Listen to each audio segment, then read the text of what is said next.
1985년에 한국에 많은 나온 노래 중에 이광조라고 하는 가수가 지은 가까이 하기엔 너무 먼 당신이라는 노래가 있죠. 이 가사의 내용이 여기 화면에 나와 있는데 잠깐 보시면, 저는 뭐 버스에서 들어본 기억밖에 없는데 아시는 분은 잘 아시죠? 당신은 누구시길래 내 마음 깊은 곳에 외로움 심으셨나요? 그냥 스쳐 지나갈 바람이라면 모르는 타인들처럼 아무 말 말고 가세요.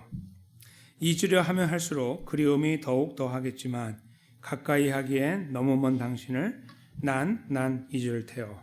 이런 가사이죠. 이게 1절이고 이제 2절도 있는데 가까이 하기에 너무 먼 당신이라는 표현이 굉장히 이제 이 노래와 더불어 굉장히 유행어처럼 이렇게 나누어졌던 기억들이 있습니다. 이 노래를 이렇게 들을 때 만약에 듣는다고 하면 이 노래에 공감을 어느 정도 할지 모르겠습니다. 글쎄요, 한 20대 초반의 이제 젊은이들은 이 노래를 들으면은 이건 내 이야기다 이렇게 할 수 있을지 모르겠지만 인생을 이렇게 오래 사시고 이제 어떤 뭐 여러 가지 뭐 경우들이 있겠지만 그래서 시간이 다 많이 지나고 나서 돌아볼 때에는 이 노래는 사실 철부지 같은 노래다 이렇게 생각할 수 있습니다. 왜냐하면 제가 이분을 폄하하는 게 아니라 가사가 그렇게 시간에 따라 변화가 있을 수 있다는 거예요. 가능성이 있다는 건데요. 그게 무엇이냐면 가까이 하기에 너무 먼 당신이 있어서 정말 가까이 하고 싶은데 가까이 못한다는 뜻이잖아요. 그래서 그 애달픔이 여기 가사 속에 묻어 있는 거예요. 그렇죠? 지나가다가 만났는데 내 마음속에 남아서 남자이건 여자이건 그래서 그것이 계속 안에서 우리 마음을 애리게 만들고 그래서 가서 말하고 싶은데 고백을 못 하겠고 이런 것들이잖아요. 이 분위기가. 그렇죠? 근데 왜 제가 저 가사는 약간 이제 조금 젊을 때 가사일 수 있다라고 말씀드린 거는 저거는 굉장히 많은 조건을 상실한 상태에 나오는 가사입니다. 그렇죠? 저거는 이제 예를 들어서 이제 남자와 여자가 만나서 결혼을 했다 이렇게 하면은 거기서 이제 처음에 저런 가사가 의미가 있을 수 있습니다. 가까이 하기에 너무 멀었는데 가까이 돼서 행복하게. 그런데 이제 그 다음부터 보이지 않는 것들이 보이고 많은 조건들이 삐져나오기 시작하죠. 그래서 이제 싸움이 시작되고 불편한 부분들이 나타나서 이 말다툼이 시작되고 이렇게 되잖아요. 근데 그렇게 가면서 서로 맞춰가는 모습도 있겠지만 거기서 굉장한 어떤 실망감들을 경험합니다. 가까이 하기에 너무 먼 당신이 사실일 수 있어요. 왜냐하면 너무 사랑하기 때문이 아니고 너무 두근거리는 가슴 때문이 아니라 저 사람이 형편없는 것을 알기 때문에. 그렇죠? 너무 가까이에서 알다 보니 이제 밀려나게 되는 거예요. 경계가 생기면서. 그런 경우들이 저희 삶 속에 남녀 관계뿐만 아니라 많이 발생하죠. 그래서 시간이 가면 갈수록 이제 시간이 많이 지난 어르신들, 오랫동안 살아오신 분들은 이런 것들을 더 많은 각도에서 경험하실 거라고 생각합니다.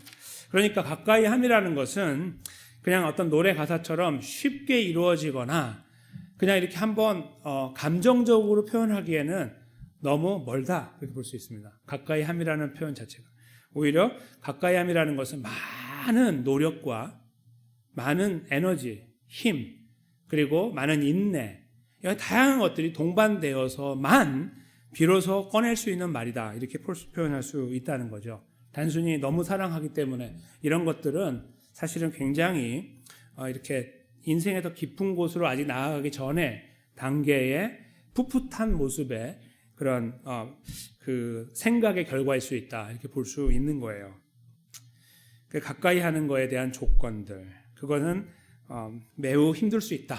이걸 제가 잠깐 말씀드리려고 한 건데요. 오늘 저희가 본문 읽을 때 나타냈던 단어가 바로 이 가까이 함이라는 거죠. 즉 하나님과 이스라엘의 가까이 함에 대한 내용이 이제 담겨져 있는데요.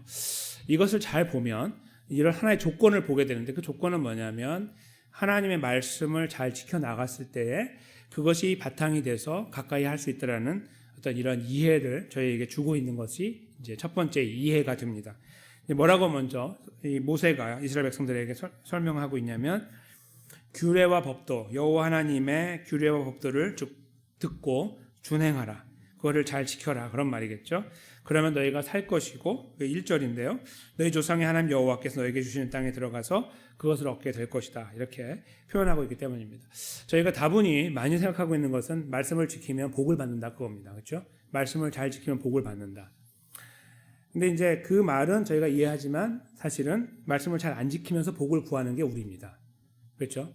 우리가 가슴에 손을 얹고 생각하면 우리가 말씀을 잘 지키지 않으면서 복을 구해요. 예, 누구나 그래요. 예, 거기에 적절하게 적당하게 어떤 자격 조건을 갖추고 있지 않는데도 복을 구한다는 말입니다. 근데 여기서는 지금 하나님 모세를 통해 말씀하시는 것은 그것이 아니고 하나님의 말씀을 잘 지켜서 행할 때 하나님이 주시는 은혜 가운데 거하게 된다라는 말씀이라고 볼 수 있는 거예요. 그러니까 저희는 이 말씀을 한편으로는 굉장히 쉽게 받아들일 수 있는데 수학 공식과 같아요. 이렇게 하면 저렇게 된다. 1 더하기 1은 2다라고 공식적으로는 다 이해하는데 그것을 가지고 와서 삶으로 살아가는 것은 또 다른 일이라는 것. 그걸 저희가 분명하게 알고 있습니다.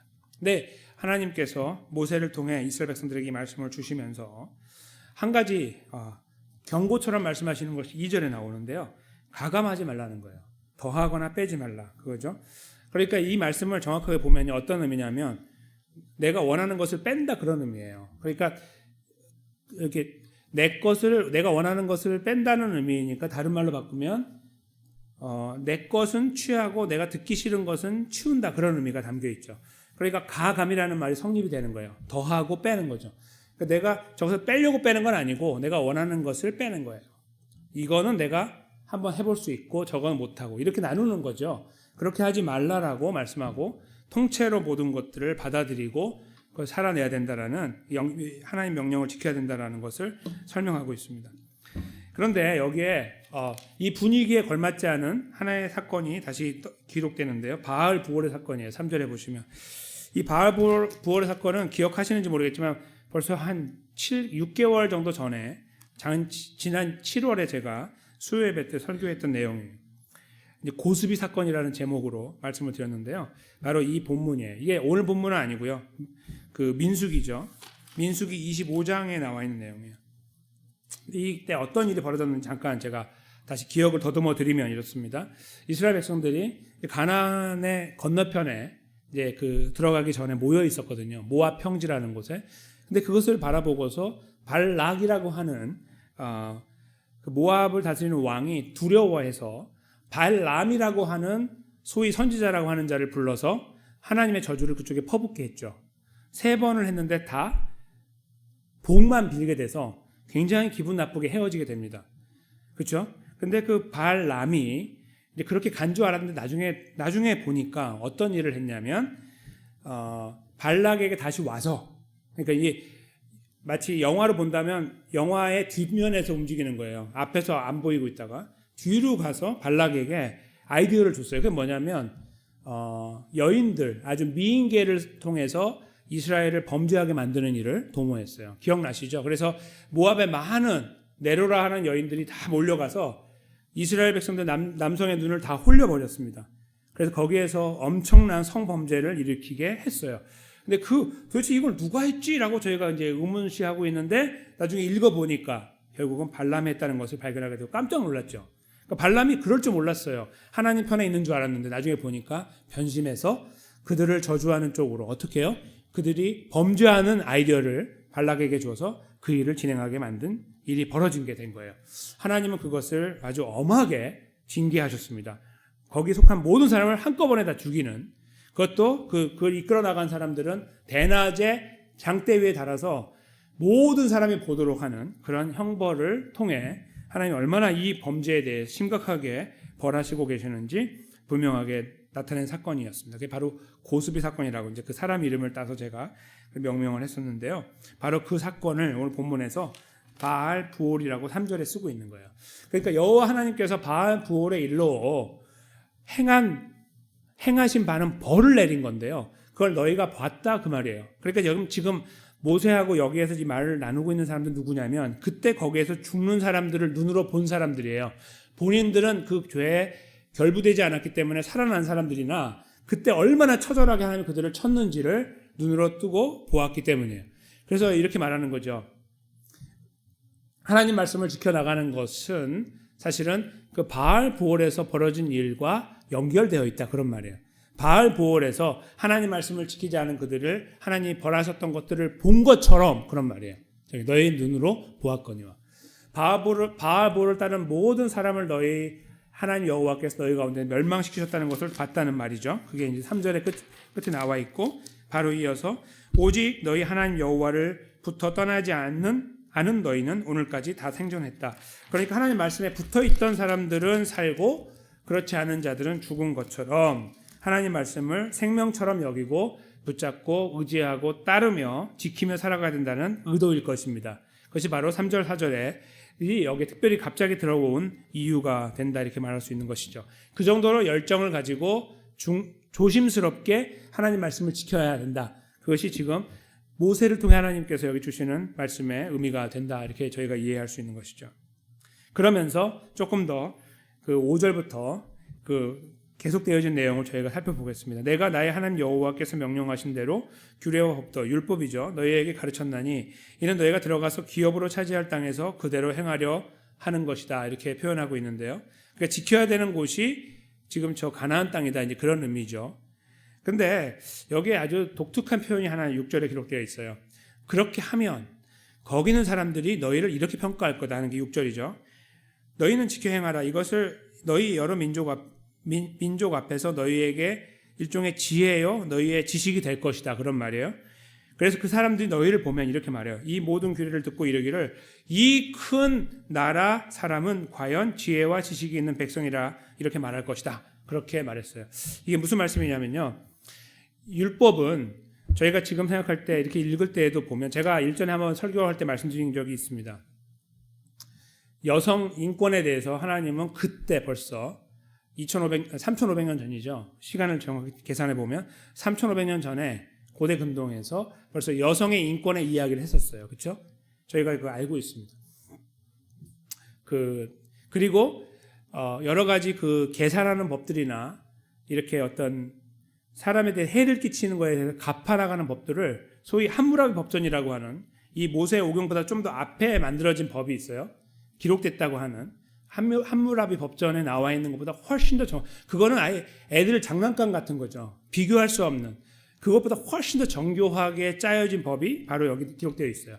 그래서 무슨 말씀이냐면 사람들이 그것을 하나님 말씀이라고 생각하지 않고 그냥 읽어 나가기만 해도 우와 누가 이렇게 법을 만들었지라고 깜짝 놀라는 법이 율법이라는 거예요.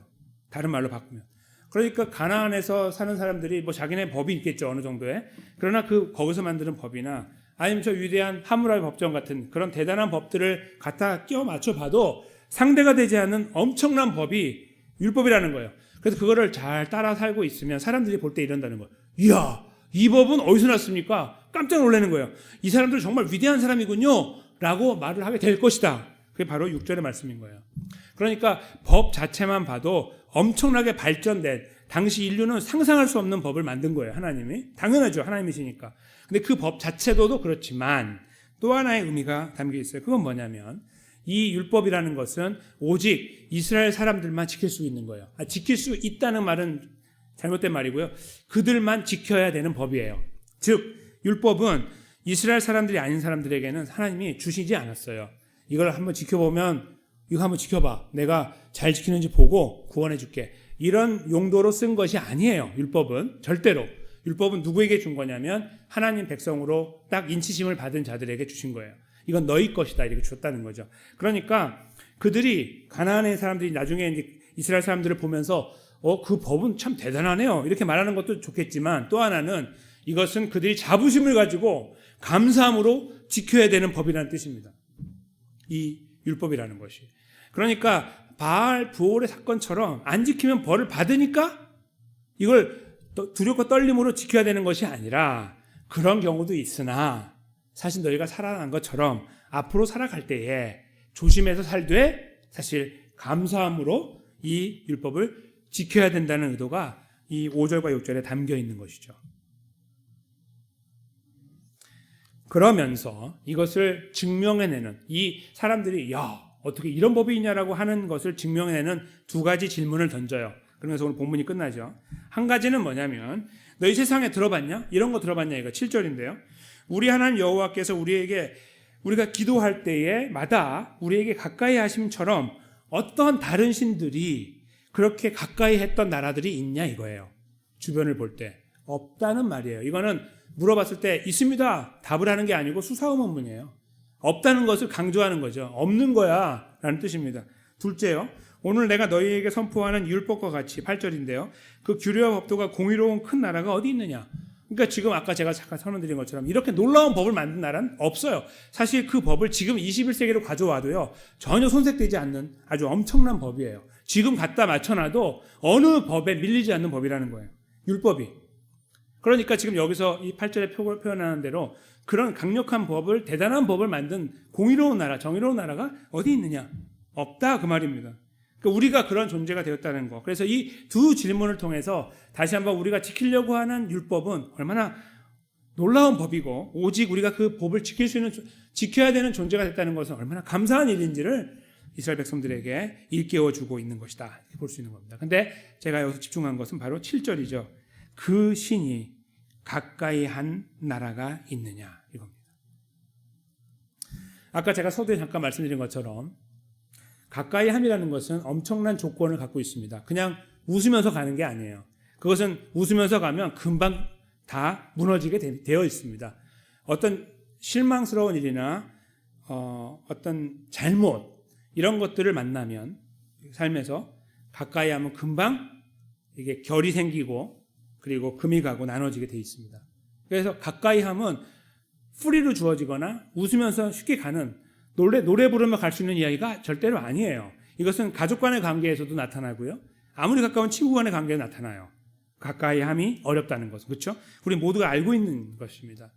근데 하나님께서 오늘 본문에서 이 가까이 함을 유지할 수 있는 근거로 하나님 말씀을 말씀했다고 했을 때 저희가 머리로 받아들이는 것은 이거예요. 아, 당연하지.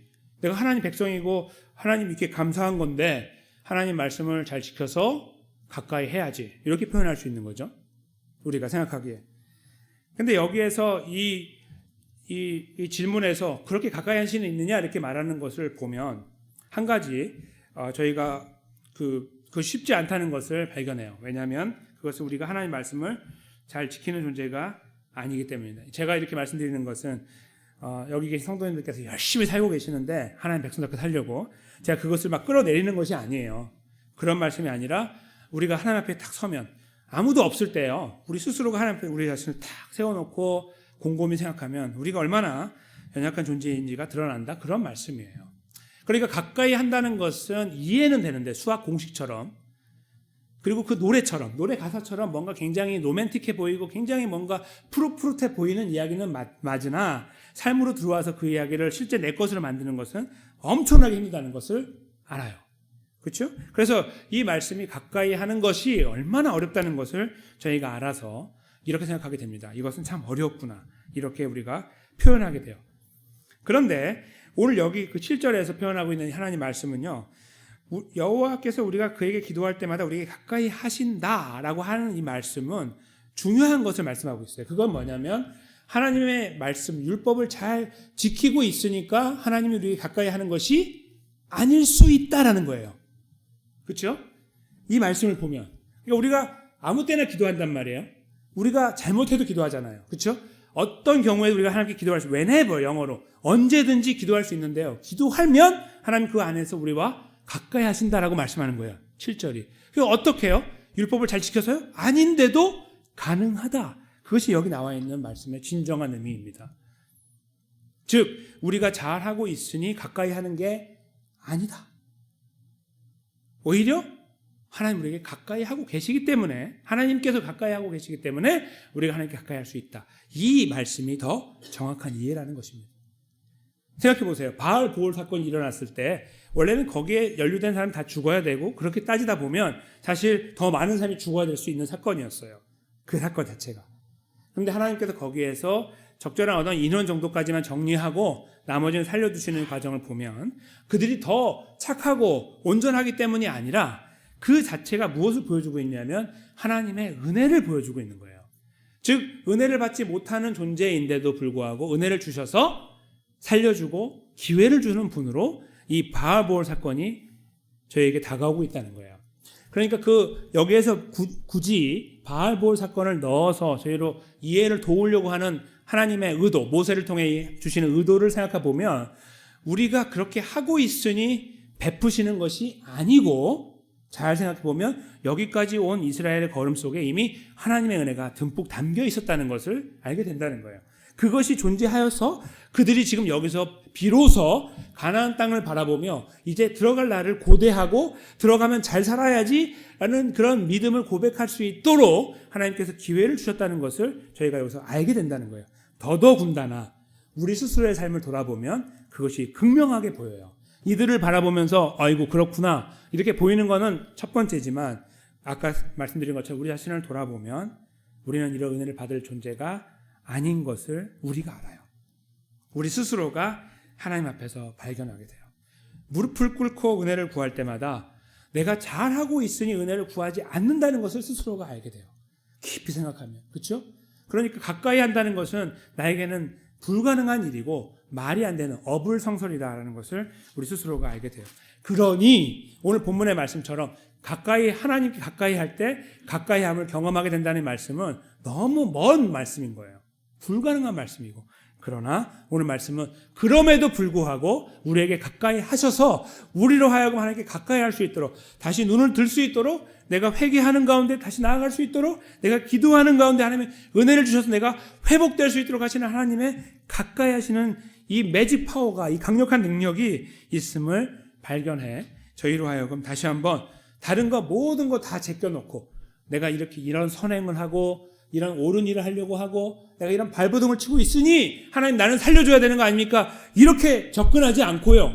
내가 이런 일을 하고 있으니 나는 그래도 괜찮은 사람 아닙니까? 라고 하지 말고 오히려 하나님 제가 연약한데 부족한데 베푸신 은혜가 여전히 나에게 있으니 내가 감사할 따름입니다. 이런 접근을 해야 한다는 것을 본문에서 저희가 깊이 묵상하게 된다는 것이죠. 저희가 그 은혜 안에 섰을 때 비로소 이런 시편 기자의 고백을 하게 돼요. 여기 시편 73편 8절인데요. 이 고백을 저희가 함께 읽으면서 이것은 아삽이 지은 시예요. 아삽이라는 사람을 통해서 이 고백을 하게 하신 것은 우리로 하여금 같은 고백을 하도록 하는 하나님의 의도가 담겨 있는 것입니다. 이 고백은 바로 오늘 본문의 말씀을 잘 이해하고 그 은혜 앞에 설 때에 비로소 하게 되는 고백이 아닐까 생각합니다. 함께 한 목소리로 이 73편 28절을 읽도록 하겠습니다. 시작. 하나님께 가까이 함이 내게 복이라. 내가 주 여호와를 나의 피난처로 삼아 주의 모든 행적을 전파하리이다. 아멘. 하나님께 가까이 함이 내게 복이라. 하나님께 가까이 갈 수 없는 것이 나이다 라는 고백을 갖고 있는 우리에게 이 고백을 할 수 있는 근거는 하나님의 은혜이기 때문이라는 거죠. 시편 기자의 고백을 우리가 더 강력하게 만드는 것은 바로 예수님의 십자가인 것을 압니다. 예수님은 십자가에 돌아가시고 부활하셔서 우리를 죄와 사망에서 온전하게 건져주셨고 하나님의 백성의 자리에 견고하게 세워주셨습니다. 우리가 그 사실을 인지할 때마다 어찌 나 같은 존재를 그 자리에 세웠습니까? 라는 고백을 하게 됩니다. 그 고백을 가지고 이 시편을 다시 읽어보세요. 어떻게 다가옵니까? 하나님께 가까이 함이 내게 복이라. 너무 뜨거운 고백이에요. 너무 감사한 고백이에요. 우리는 할 수 없는데 가까이 할 수 있도록 나에게 다가오시고 은혜를 베풀어 주셨기 때문에 저 시편 기자의 고백처럼 나도 동일하게 복이라고 고백하는 거예요. 나에게 복입니다라고 고백하게 된다는 겁니다. 여호와 하나님을 나의 피난처로 삼게 되는 거죠. 그래서 나에게 베푸신 구원의 은혜가 나에게만 머물러 있지 아니하고 나의 언행 심사를 통해 내 주변에 나누어지는 삶을 추구하게 되고 그것을 목적하게 되고 목표하게 되고 그 은혜를 누리는 자리, 그것을 이루어가는 자리에 서기를 소망하는 하나님 백성으로 조금 더 진지한 모습으로 하나님 말씀 앞에 세워지게 된다는 뜻입니다. 사랑하는 성도 여러분, 우리가 살아가는 삶에서 때로는 우리를 힘들게 하는 것들이 많아서 이런 말씀이 우리에게 다가오는 것을 방해할 때가 많습니다. 하나님이 아니다, 아니면 하나님이 잠깐 쉬고 계신다, 아니면 내가 이 모양인데 하나님이 나를 사랑하겠냐 라는 여러 가지 이야기들과 소리들을 듣게 됩니다. 그 앞에서 우리들이 하나님을 향해 달려가는 것을 멈추고 붙잡는 걸 멈출 때가 있습니다. 주춤할 때가 있는 거예요. 그것은 잘못된 것입니다.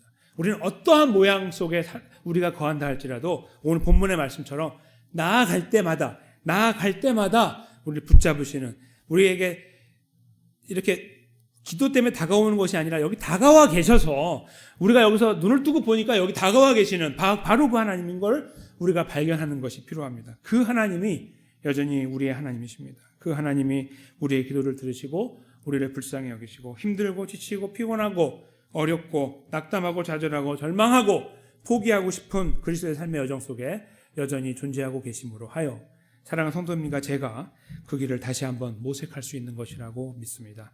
다시 한번 우리와 함께 하신 예수님을 신뢰합시다.